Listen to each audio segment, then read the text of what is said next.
Témiscouata sur le lac. Mise en valeur du patrimoine bâti et disparu.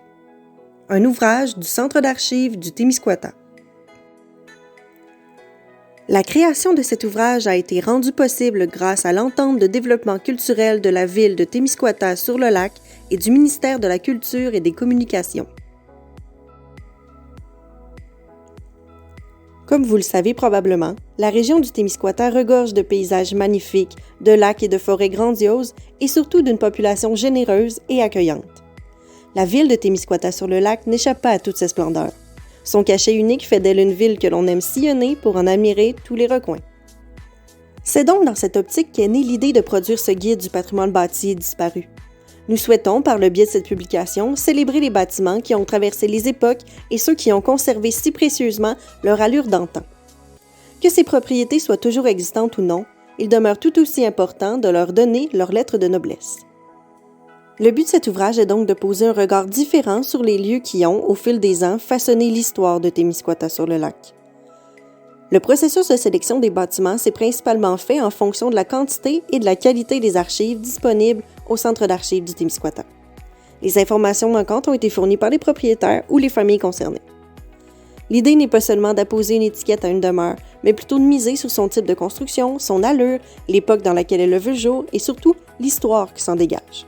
Nous souhaitons simplement mettre de l'avant l'âme du bâtiment, connaître sa petite histoire et celle de ses habitants. Vous remarquerez que cet ouvrage prend principalement comme point d'ancrage la rue commerciale, maintenant le trait d'union entre le nord et le sud. Chaque quartier est représenté et chaque bâtiment lève le voile sur un pan de son histoire. Nous vous invitons donc à partir à la découverte de ces lieux d'exception. Soyez sans crainte, nous savons qu'une foule d'autres bâtiments méritent leur heure de gloire. Il s'agit ici, nous l'espérons, du premier tome d'une très longue série. Bonne écoute!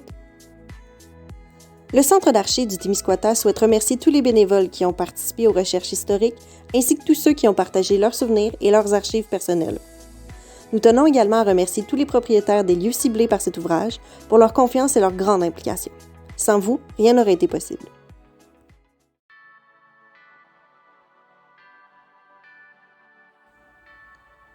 Quartier Cabanon.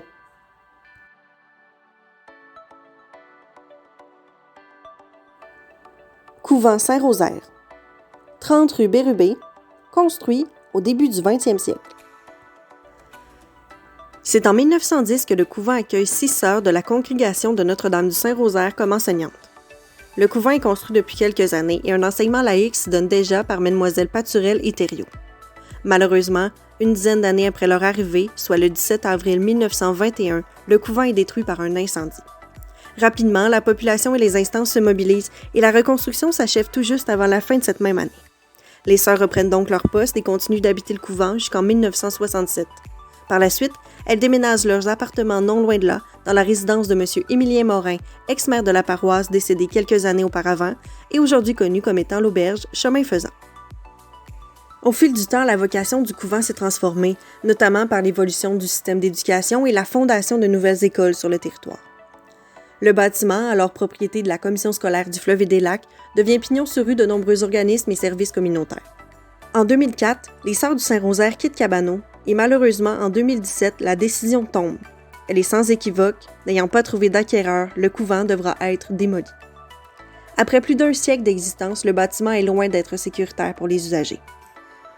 De nombreux dommages structuraux et rénovations en tout genre doivent être effectués pour permettre au couvent de survivre à l'usure du temps. Et les finances ne sont pas au rendez-vous. Indéniablement, le couvent du Saint-Rosaire avait un cachet et une allure imposante, surmonté de son clocher et de son toit bleu. Le bâtiment était assurément un des joyaux de la ville de Témiscouata sur le lac. Il aura laissé de bons souvenirs à ceux qui l'ont fréquenté pendant toutes ces années.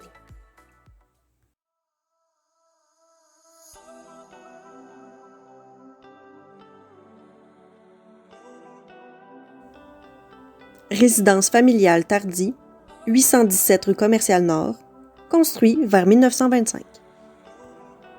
C'est vers 1925 que M. Georges Bérubé, alors propriétaire d'une série de bardeaux et de billots d'épinettes localisés à Cabanon, est ébloui par l'architecture particulière d'une propriété située à Rivière-du-Loup. L'élégance de la demeure et son style anglo-saxon détonnent avec les autres maisons qu'il a l'habitude de voir. Il décide de s'en inspirer et de faire construire un bâtiment semblable au cœur du village de Cabanon. Grande et imposante, sa nouvelle demeure a fière allure. Pendant plusieurs années, la propriété est visitée par de nombreuses personnes et les curieux se déplacent pour l'admirer. Au début de l'année 1950, après 25 ans d'occupation avec sa famille, M. Bérubé vend sa maison. Le nouveau propriétaire est le docteur Edmé Latulippe. Pratiquant la médecine depuis 1923 à Cabanon, le docteur a été témoin de la construction de la propriété. Ayant toujours été impressionné par ses lucarnes, ses balustrades, ses corniches, le docteur s'en porte rapidement acquéreur. Malheureusement, quelques mois plus tard, soit le 9 mai 1950, une étincelle provenant d'un moulin met le feu au village de Cabanon. L'incendie se propage rapidement et presque instantanément, la moitié du village devient la proie des flammes. Des rues entières sont ravagées, les chemins sont inaccessibles et presque toutes les maisons sont incendiées. Heureusement, la propriété du docteur est épargnée par le brasier. Malheureusement, le feu n'épargne pas tout. En 1950, Claude Tardy, fils de Gérard Tardy, alors fondateur de la boulangerie Tardy, et ses frères Lucien et Léon décident de reconstruire la boulangerie familiale sur la rue Commerciale. Fondée en 1947 et d'abord située sur la rue Pelletier, la boulangerie était une entreprise en plein essor jusqu'à ce que le feu de 1950 la détruise complètement. La reconstruction se déroule vers la fin de la même année et elle a lieu juste à côté de la maison du docteur Latulippe. Quelques années plus tard, sachant que le docteur souhaite vendre sa propriété, Claude Tardy décide de l'acheter. M. Tardy aura élevé une famille de 7 enfants, aura su prendre soin de sa propriété, faisant d'elle l'une des mieux préservées du comté de Témiscouata. Et nous ne pouvons que l'en remercier.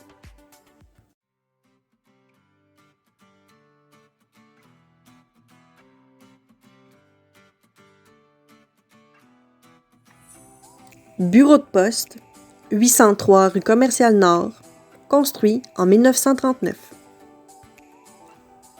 Le comté de Témiscouata célèbre aujourd'hui plus de 200 ans d'histoire. Au cours de ces 2 derniers siècles, la distribution de la poste a grandement changé. Présente sur le territoire de la municipalité de Cabanon depuis toujours, la distribution postale a d'abord été par les messagers du roi et les chevaux de la poste. Desservant plus d'une paroisse, les chevaux de la poste suivaient un tracé tout aussi long que périlleux, contournant monts, lacs et rivières. Dans le village de Cabanon, c'est en 1898 que le tout premier comptoir postal voit le jour dans un magasin général. C'est M. Charles Breton, propriétaire du magasin, qui devient donc le premier postier cabanois. 40 ans après son installation, le comptoir postal déménage dans un nouveau bâtiment, le bureau de poste. Construit en 1939, ce dernier voit le jour sur la rue Commerciale où il a toujours pignon sur rue. Son allure colossale rend fiers les citoyens. Mademoiselle Rose Charret a la chance de devenir la première maître de poste et elle sera en service jusqu'en 1968. Après 30 ans de loyaux services, elle laisse place à M. Antoine Lebel jusqu'en 1980. Malgré quelques rénovations subies au cours des décennies, le cachet originel du bâtiment n'a jamais été mis en péril. Les améliorations ont toujours été faites dans le but de conserver l'allure rarissime du bâtiment. D'ailleurs, plusieurs personnes ont pris la pose devant ce dernier, notamment le non moins célèbre brigadier général Paul Triquet.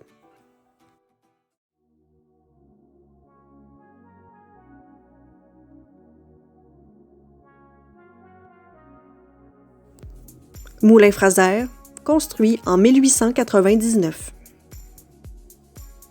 Donald Fraser, Écossais nouvellement arrivé au Nouveau-Brunswick, acquiert en 1898 une concession de bois et un moulin à scie appartenant à M. John Miller pour la modique somme de 113 000 $. Alors situé à Notre-Dame-du-Lac, le moulin est déménagé par voie navigable à Cabanon dès l'année suivante. C'est donc en 1899 que les opérations débutent au nouveau moulin. Le fils de Donald, Archibald, prend la direction de ce dernier et au fil des mois, le moulin affine ses spécialités. Lattes, bardeaux, dormants, clabards et même des rames pour la marine canadienne. Au plus fort des opérations, l'entreprise embauche 100 employés, tant sur le site qu'en forêt. Avec autant d'employés à sa charge, l'entreprise met en place le village Fraser dès ses premières années d'opération. Ce dernier devient un véritable complexe industriel. Les employés, principalement anglophones, travaillent, consomment, s'éduquent et habitent le milieu. Le village compte une trentaine de résidences, un magasin général, une chapelle, un endroit pour faire la classe et plus. En 1943, les employés travaillent 59 heures par semaine et sont payés 33 sous de l'heure. Au fil des ans, les politiques salariales suivent une légère bonification, mais en 1966, sommé de modifier ses conditions de travail par un groupe syndical, le Moulin Fraser n'a d'autre choix que d'adopter la semaine de 50 heures et d'augmenter le salaire à 1,50 $. Malheureusement, un drame se joue le dimanche 10 juillet 1966. Un incendie détruit entièrement le moulin. Une défectuosité dans la brûlerie cause la perte de l'industrie la plus prolifique de la région. C'est la consternation autant chez les travailleurs que pour l'ensemble de la population, puisqu'aucune reconstruction n'est prévue de la part des propriétaires. Devant cette situation, un mouvement populaire se soulève rapidement et mène à une longue bataille pour l'obtention d'une nouvelle industrie. C'est finalement 10 ans plus tard, en 1976, que les citoyens gagnent leur pari avec l'arrivée de Papier Cascade. Aujourd'hui, sur l'ancien site du Moulin Fraser, le parc Clair-Soleil est aménagé. Comme un vibrant hommage à tous ceux qui ont foulé le sol du moulin jour après jour en travaillant d'arrache-pied afin de fabriquer un avenir heureux aux générations futures. C'est mission accomplie, puisque c'est maintenant leurs enfants et leurs petits-enfants qui foulent joyeusement ce même sol, quotidiennement.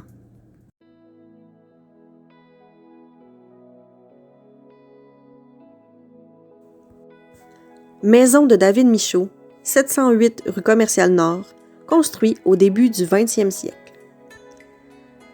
C'est au cours de l'année 1863 que David Michaud père s'installe au Témiscouata avec sa famille. À l'aube de la cinquantaine, il décide de quitter son patelin natal de Saint-André de Kamouraska pour devenir l'un des premiers chirurgiens à pratiquer à l'hôpital de Notre-Dame-du-Lac. Il exerce pendant plus de 15 ans. Son fils, David, épouse Lydia Bergeron en avril 1896. Le couple choisit de s'établir à Cabanon et d'y fonder un foyer. Commerçant dans l'âme, David ouvre un magasin général à même sa résidence.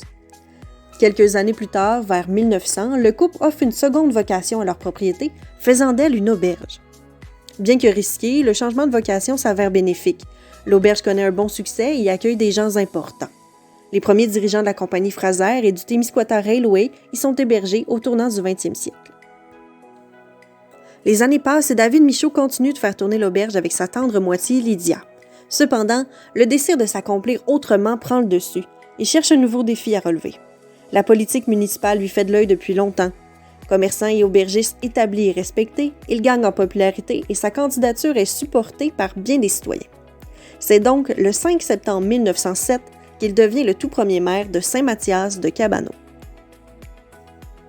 En bon travailleur acharné, David fait des miracles avec son équipe de conseillers. Messieurs Georges Bérubé, Alfred Dionne, Archibald Fraser, Victor Paturel, Joseph Latulippe, Ferdinand Anctil et J. Odilon-Pelletier. Dès les premières semaines en poste, le conseil municipal jette les bases administratives. En premier lieu, on veille à la création des arrondissements de votation, des règlements, des permis, des règlements publics, de l'entretien des chemins et on nomme les officiers municipaux. C'est alors que les membres du bureau d'hygiène, les gardiens d'enclos, les inspecteurs, les constables et les auditeurs s'ajoutent au personnel municipal. En 1907, Saint-Mathias voit à l'adoption du rôle d'évaluation et dresse la liste des électeurs. On souhaite aussi assurer le transport sécuritaire en demandant aux instances gouvernementales de construire un pont sur la rivière Cabanon.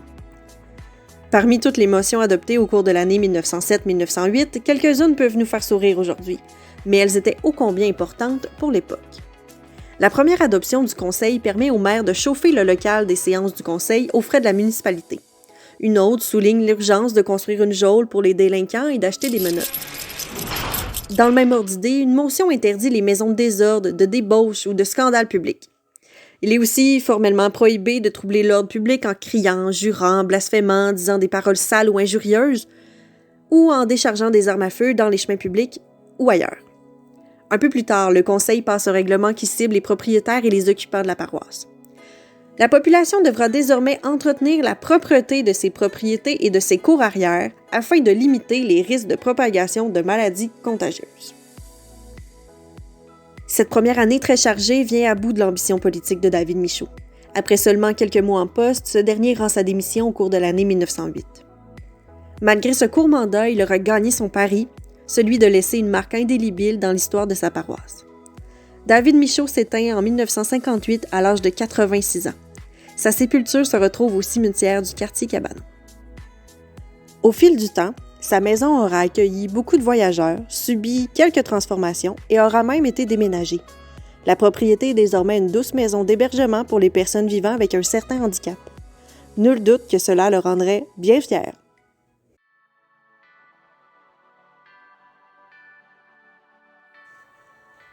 Quartier Notre-Dame-du-Lac.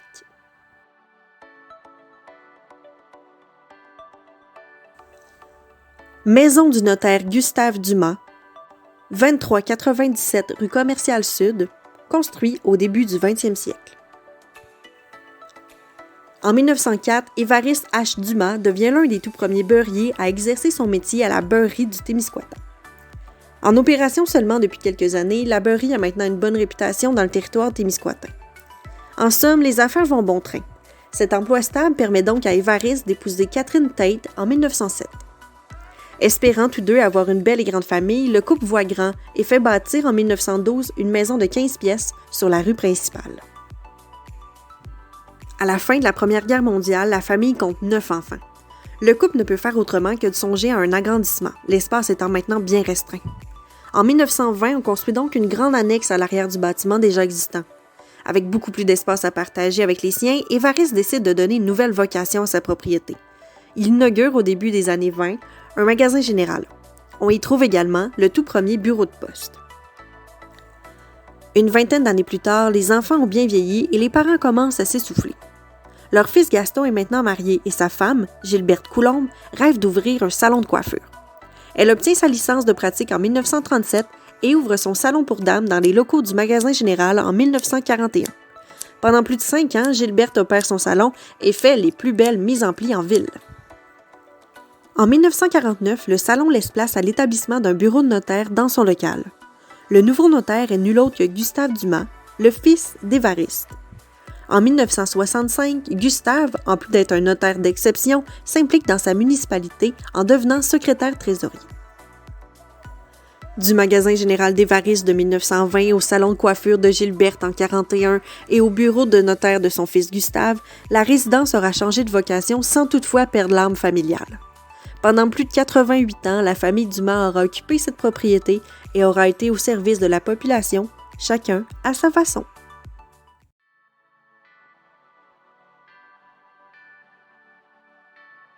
Magasin La Familiale, 2399 rue Commerciale Sud, construction vers 1940.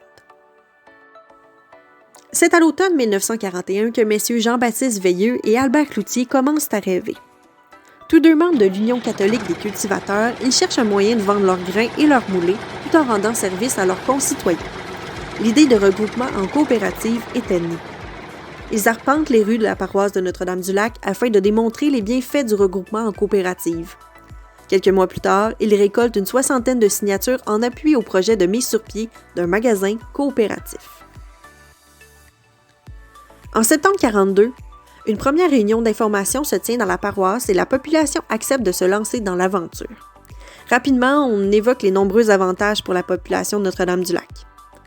Et je cite: « L'importance pour les cultivateurs et les consommateurs d'être les maîtres de leur propre destin, le rôle d'éducateur d'une coopération, la forme la plus chrétienne du travail commun, la réalisation d'un grand commandement de charité et la nécessité du contrôle économique par le peuple. » Un mois plus tard, une grande rencontre de fondation a lieu et l'assistance compte 70 hommes désirant s'impliquer dans la coopérative. Les buts de ce regroupement sont multiples, mais le principal objectif est, en plus de l'entraide et du bien-être de la collectivité, que le magasin se livre à toutes les opérations de production, de transformation, d'achat et de vente de produits agricoles et de consommation d'achat et de location ou de construction de locaux nécessaires à ces fins.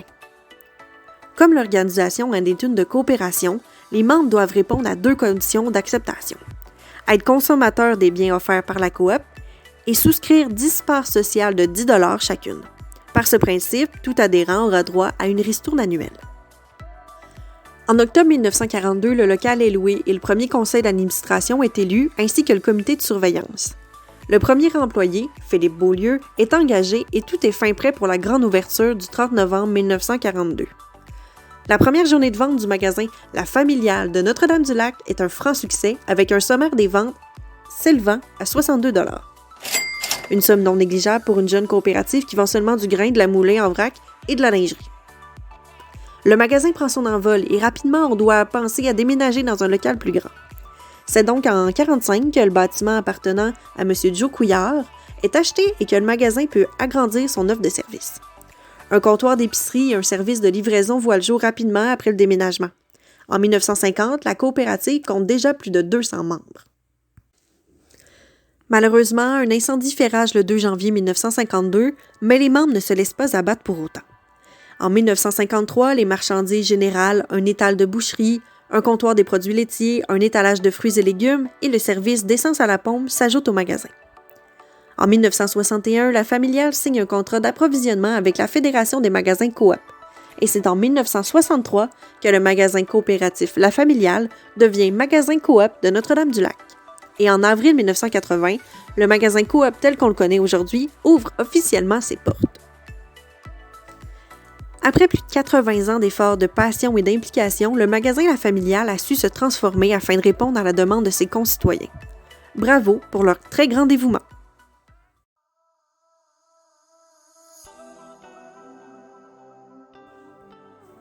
Beau-lieu culturel du Témiscouata, 2448 rue Commerciale Sud, construit vers 1966. Vers 1880, Alphonse-Philippe Beaulieu devient le premier notaire à pratiquer au Témiscouata. À la même époque, son épouse, Léda Cloutier, ouvre une boutique de chapeaux. Au fil du temps, des fournitures s'ajoutent à l'inventaire et la nourriture y trouve également sa place sur les tablettes.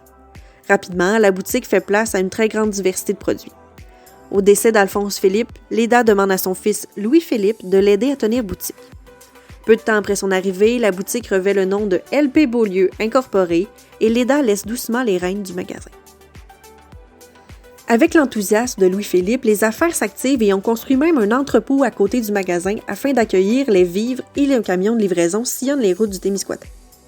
En 1930, les affaires vont si bien que l'entrepôt laisse place à un bâtiment plus grand et plus accessible. Construit sur une fondation rectangulaire et bâti sur 2 étages, l'entrepôt a maintenant une architecture particulière, avec des dimensions très imposantes. Au tournant de 1950, l'évolution rapide des façons de consommer mène à l'essoufflement des magasins généraux. Mais malgré tout, LP Beaulieu Incorporé demeure en opération jusqu'au milieu des années 60. En 1967, le grand entrepôt est vendu et devient, en 1972, un magasin de mobilier de bureau. En 1988, plus d'un siècle après sa construction, le magasin général de Léda est démoli. Seul l'entrepôt permet de se remémorer l'essor de cette douce façon de faire nos emplettes. À Notre-Dame-du-Lac en 2006, plusieurs organismes culturels cherchent à se relocaliser. Après de nombreuses rencontres avec des intervenants municipaux et régionaux, on arrive à un seul constat. On doit tenter de réunir les organismes sous un même toit.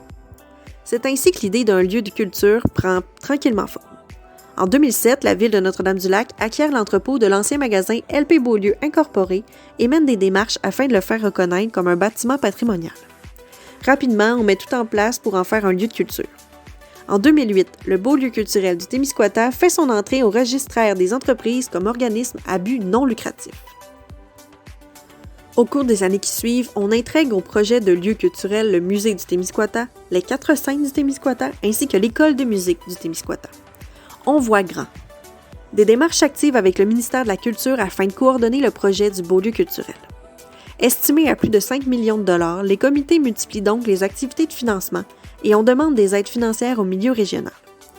C'est au total 500 000 $ qui sont obtenus dans le milieu et en 2012, les ministres Christine Saint-Pierre et Yves Bolduc font l'annonce de 5 millions de dollars disponibles pour la construction et la mise sur pied du Beau-lieu culturel.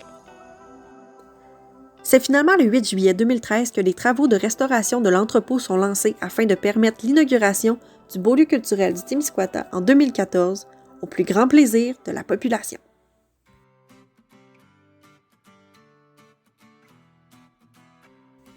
Hôtel Cloutier, 2457 rue Commerciale Sud, construit en 1894.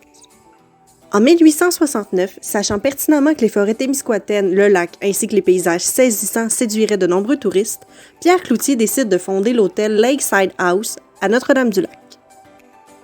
Rapidement, la propriété devient plus qu'un simple lieu d'hébergement. L'hospitalité des propriétaires donne à Lakeside House une si bonne réputation que la population locale s'y rend pour s'amuser autant que les vacanciers. En 1903, Paul Cloutier reprend l'hôtel. La réputation n'est évidemment pas à faire et l'arrivée du Témiscouata Railway augmente considérablement l'achalandage de l'institution. En 1945, M. Joseph Plourde reprend les rênes de l'hôtel et 5 ans plus tard, elle est revendue à M. Bruno Héroux. À cette même époque, le Lakeside House change de nom et devient l'Hôtel Cloutier en souvenir de ses fondateurs. Une dizaine d'années plus tard, M. Paul-Étienne Héroux s'en porte acquéreur et devient alors l'Hôtel Château-du-Lac. En 1962, Gérard Raymond Héroux, dit Bébé Héroux, devient le dernier propriétaire de l'hôtel tel qu'on le connaît depuis presque un siècle. Malgré son changement d'appellation, le plaisir et la beauté des lieux demeurent. Plusieurs se souviennent des soirées de danse et des chansonniers, des nombreuses noces célébrées et avoir dit à maintes reprises « Prête à aller veiller au château ?» Bien que sa vocation ait changé au cours des années 80 pour devenir un immeuble à logement, plusieurs entendent encore les échos de l'orgue à bébé qui résonnent toujours aussi fort.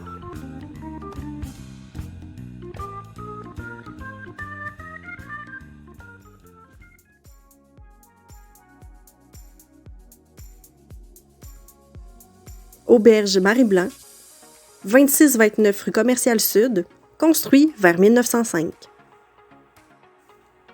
Avec l'avènement, en 1890, de la ligne ferroviaire reliant Edmundston à Rivière-du-Loup, le Témiscouata connaît un essor touristique important. En plus de permettre le transport des marchandises, le chemin de fer favorise le déplacement des passagers, dont de nombreux Américains fortunés, attirés par le climat plus frais et la nature sauvage de la région. Le secteur du lac Témiscouata séduit particulièrement les amateurs de chasse et de pêche, en raison de l'abondance de ses ressources fauniques. Avec son Lakeside House Hotel et ses guides d'expédition, le village de Notre-Dame s'avère une destination de choix.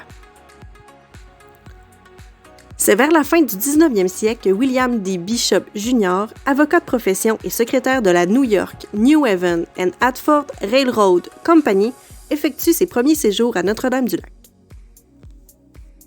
Grand amateur de chasse, Maître Bishop apprécie beaucoup l'endroit, à tel point qu'il décide de s'y bâtir. L'emplacement choisi est à la fois beau et pratique. Il offre une vue imprenable sur le majestueux lac Témiscouata et est situé tout près de la gare. Ainsi, il pourra stationner son wagon de train privé sur une voie de service alors qu'il séjournera dans son futur pavillon de chasse. Pour réaliser son projet, M. Bishop fait appel à un architecte dont l'identité demeure encore aujourd'hui un mystère. Bien que plusieurs noms aient été évoqués, rien ne permettra de prouver leur implication dans ce projet. C'est en 1905 que le Grey Lodge voit le jour. Le bâtiment est érigé en forme de croix, avec en son centre une imposante cheminée de pierre des champs. Du côté du lac, une terrasse couverte, bordée des deux côtés par de larges escaliers, abrite l'immense porte d'entrée. Les murs extérieurs et la toiture sont entièrement recouverts de bardeaux de cèdre. L'intérieur est sur un seul palier, symétrique et composé de plusieurs grandes pièces au plafond cathédral. Les pièces maîtresses, le salon et la salle à manger sont séparés par la cheminée, munis d'un double foyer, et sont décorés de plusieurs trophées de chasse. Les planchers et les murs sont en pain verni, les boiseries et les fenêtres en bois de chêne teints de couleur brun foncé.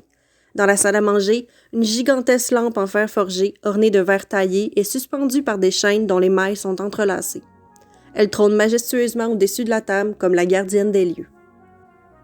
Aussitôt la construction du Grey Lodge terminée, William D. Bishop y emménage en compagnie d'une femme d'une grande beauté. Celle-ci s'exprime en anglais, mais également dans la langue de Molière. Pour les habitants de Notre-Dame-du-Lac, il ne fait aucun doute qu'il s'agit de Madame Bishop. Mais cette femme élégante, avec de longues robes et de larges chapeaux, n'est pas l'épouse de M. Bishop. Ce dernier a récemment quitté sa femme et ses 2 enfants pour vivre sa passion amoureuse. Il vit maintenant avec la belle Marie Melford Blanchard-Lier, née d'une mère britannique et d'un père français. C'est d'ailleurs pour elle qu'il a fait construire ce repère, loin des regards de la haute société de Bridgeport. Pour une raison que l'on ignore, les 2 amants se séparent quelques années après. William tente alors de récupérer le Grey Lodge. Il gagne son procès, mais Marie va en appel devant une cour canadienne et gagne à son tour. À partir de 1910, Marie occupe seule le Grey Lodge. Elle y passe tous ses étés accompagnée d'une domestique et d'un jardinier. L'hiver, elle se rend en Caroline du Nord ou sur la Côte d'Azur. Bien qu'elle ne soit pas de religion catholique, elle tisse des liens étroits avec les religieuses de la Congrégation des Filles de Jésus de Notre-Dame-du-Lac. Celle-ci apprécie son éducation et son raffinement. Marie Melford Blanchard-Lier meurt le 28 mai 1949 à l'hôpital de Notre-Dame-du-Lac. Elle est âgée de 80 ans. N'ayant pas de descendants, elle lègue le Grey Lodge aux Filles de Jésus, qui le revendent presque aussitôt à M. Joseph Turcot, un industriel de Québec. La magnifique demeure devient alors la résidence d'été de la famille Turcot. À la suite du décès de M. Turcot en 1958, le Grey Lodge est mis en vente. Séduit par la beauté des lieux, Guy Sirois et son frère Hector, natifs de Notre-Dame-du-Lac, décident d'en faire l'acquisition. Ils y aménagent une petite salle à manger ainsi qu'une salle de danse et font construire un pavillon de chambre sur le bord du lac. En 1961, l'auberge 4 As ouvre ses portes. De nombreuses réceptions de mariage et de soirées de danse animeront l'endroit pendant près de 20 ans. Au début des années 80, Janine Bard, l'épouse de Guy, s'implique dans l'entreprise et ils actualisent l'ensemble de sa vocation. Guy affine la table et Janine met en valeur la richesse patrimoniale et historique de la maison.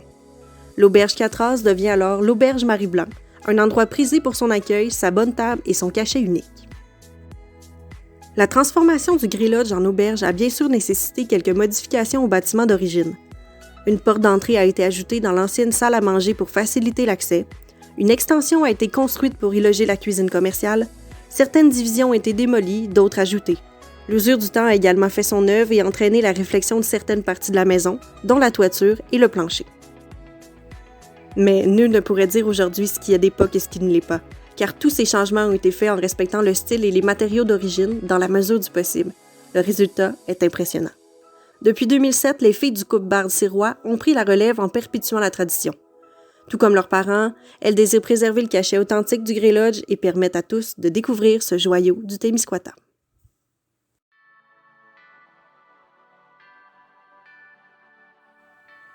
Toponymie. Au fil de ce guide, nous avons arpenté la rue commerciale, mais nous ne pouvons négliger les rues avoisinantes. Voici donc la toponymie des rues qui croisent ce parcours patrimonial. Rendez-vous sur le boulevard Phil-la-Tulipe pour le départ. Boulevard Phil-la-Tulipe. Ce nom évoque le souvenir de Philippe Latulippe, dit Phil Latulippe, né en 1919 et décédé en 2006. D'abord militaire émérite, il sera reconnu pour ses exploits sportifs et son côté philanthrope. Phil Latulippe s'engage dans les forces armées canadiennes à l'aube de la Seconde Guerre mondiale. Malheureusement blessé aux jambes lors des combats, il se voit contraint de prendre ses distances des champs de bataille. Loin de vouloir se reposer, il en profite pour se concentrer davantage sur sa passion, la course à pied. Il commence à s'entraîner plus sérieusement à l'âge de 48 ans et rapidement il devient un marathonien d'exception en remportant de nombreuses distinctions. Phil Latulippe fait la promotion de l'activité physique à travers toute la province et à l'âge de 76 ans, il avait parcouru plus de 200 000 km. Pour Phil Latulippe, le bien-être de ses pairs devient une véritable motivation. Au fil du temps, il s'engage auprès de nombreuses causes humanitaires et en 1981, il crée la fondation Phil et Lucie Latulippe pour encourager la pratique de la marche à pied, en particulier pour les enfants et les personnes handicapées. Chemin Rosaire-du-Bé. Ce nom de rue rappelle la mémoire de Rosaire-du-Bé, né en 1895 à Saint-Hubert-de-Rivière-du-Loup et décédé à Montréal en 1991. Après son arrivée à Cabano, M. Dubé s'engage dans la vie communautaire. Il sera juge dans les années 40 à la petite cour municipale. Il deviendra ensuite conseiller municipal, commissaire et en 1947, il sera élu président de la commission scolaire locale.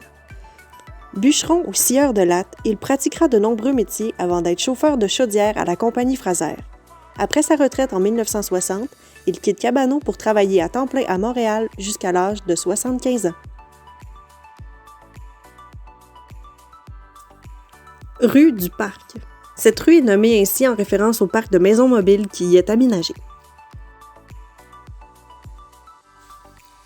Rue Vieux Chemin. Comme son nom l'indique, il s'agit du chemin le plus ancien qui, à l'époque, reliait Cabano au village avoisinant. Rue Cadwell. Rue nommée en l'honneur de Henri Cadwell, membre du Conseil de Sa Majesté, propriétaire de la seigneurie Témiscouata-Madawaska de 1791 à 1802. Rue du Centre.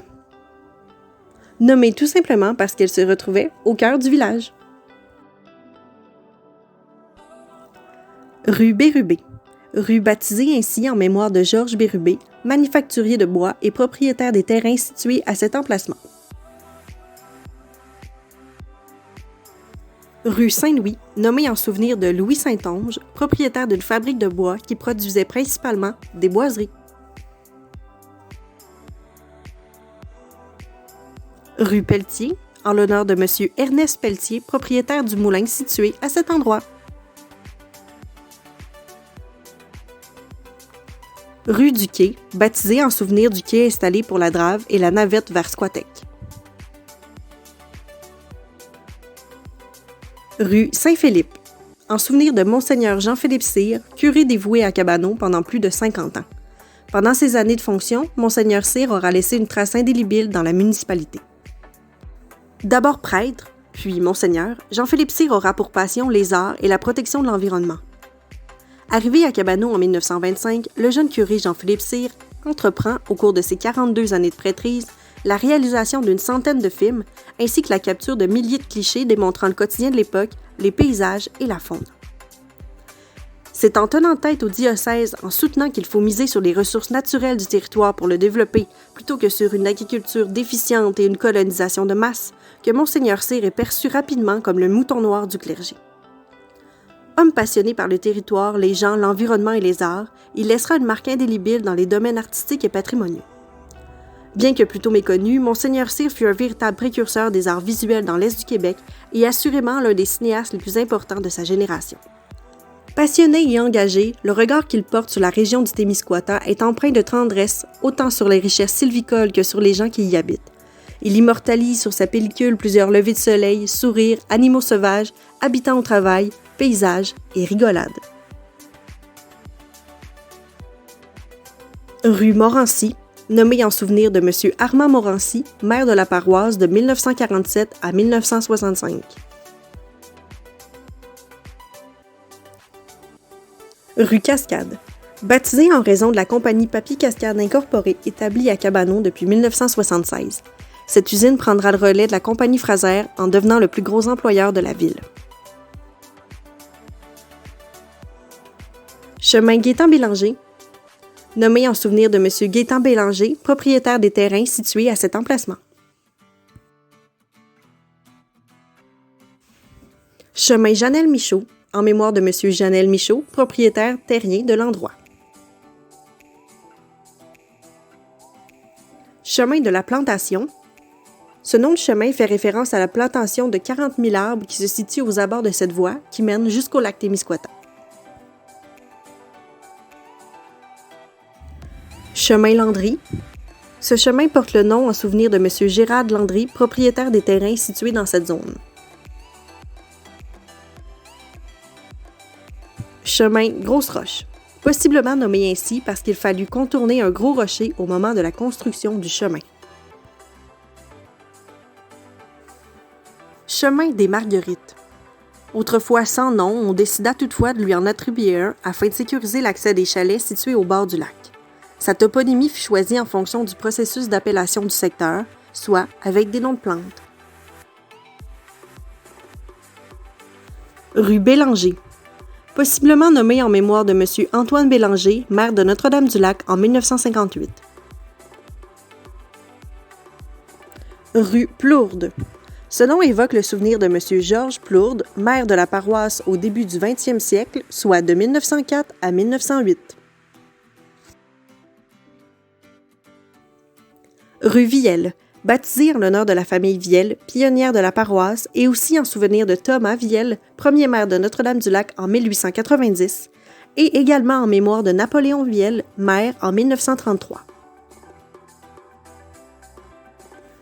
Rue de l'Église, nommée ici pour une raison évidente, soit l'emplacement de l'église. Rue Chanoine-Blanchet. Né à Ville-des-Gelis en 1901, le chanoine Fortunat Blanchet entame des études classiques de théologie au Petit et au Grand Séminaire de Rimouski. En 1930, il est élevé au sacerdoce et est engagé par le Petit Séminaire comme régent et professeur de mathématiques. En 1937, le séminaire l'envoya étudier à l'École technique de Québec et à son retour, en 1936, on lui confie la direction de l'École des arts et des métiers, nouvellement fondée à Rimouski. Après 4 ans au poste de directeur, M. Blanchet retourne enseigner les mathématiques jusqu'en 1948. Peu de temps après son départ du séminaire, il devient d'abord l'assistant du curé de Saint-Mathieu. Puis, en 1949, il est le curé fondateur de Saint-Pierre-de-Lamy. Par la suite, de 1952 à 1956, il fut curé de Saint-Benoît de Packington et c'est finalement à la fin de l'année 1956 qu'il entre en fonction à Notre-Dame-du-Lac. Ayant à cœur le bonheur de ses pairs, il fait construire la salle paroissiale en 1959 et c'est finalement en 1962 qu'il devient chanoine honoraire. Le chanoine Blanchet a marqué l'histoire de Notre-Dame-du-Lac par sa sagesse et son grand dévouement pour ses paroissiens.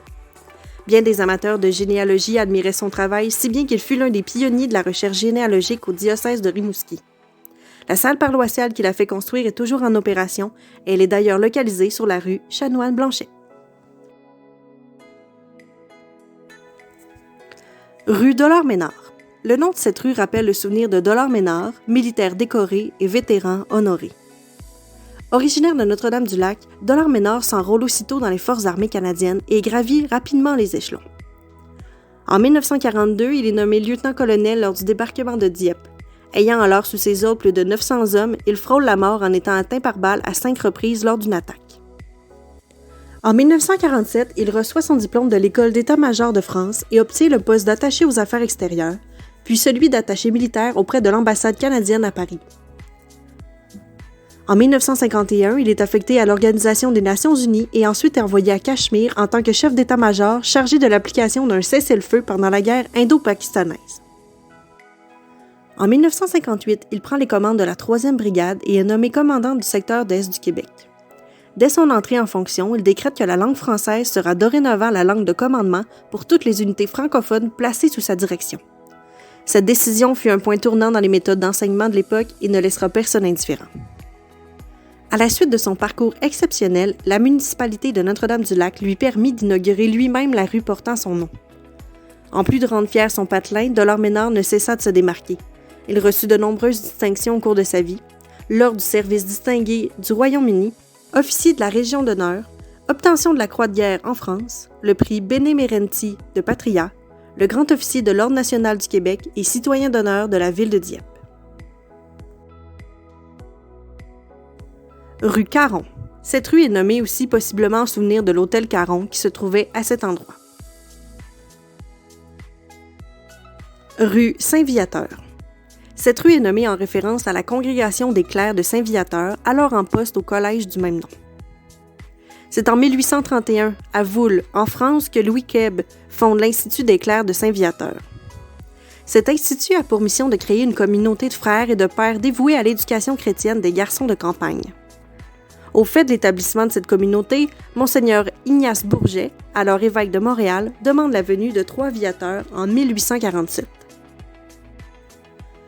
D'abord directeur du collège de Joliette, les 3 clercs prennent en charge l'école paroissiale en plus de fonder un noviciat. Au cours des années qui suivent, de nombreux noviciats voient le jour au Québec et en 1852, les viateurs prennent en charge l'Institut catholique des sourds-muets de Montréal. Des congrégations voient le jour partout dans l'Ouest canadien et aux États-Unis. Au début du 20e siècle, la communauté des clercs de Saint-Viateur prend de l'expansion, si bien qu'elle compte 222 religieux répartis dans 20 établissements différents dans la grande région de Montréal. Vers 1940, des congrégations voient le jour partout dans la province et c'est plus de 22 000 élèves qui suivent leur enseignement. Notre-Dame-du-Lac n'y fait pas exception. Le collège Saint-Viateur accueillit des étudiants pendant de nombreuses années. Rue Bergeron. Nommée ainsi en l'honneur de la famille Bergeron, alors propriétaire des terrains situés à cet endroit. Rue Cloutier, baptisée comme telle en souvenir de cette famille pionnière de la municipalité. Chemin Leclerc, en souvenir des fermes Leclerc situées à cet endroit. C'est ce qui conclut ce périple dans l'univers du patrimoine bâti et disparu de Témiscouata sur le lac. À bientôt!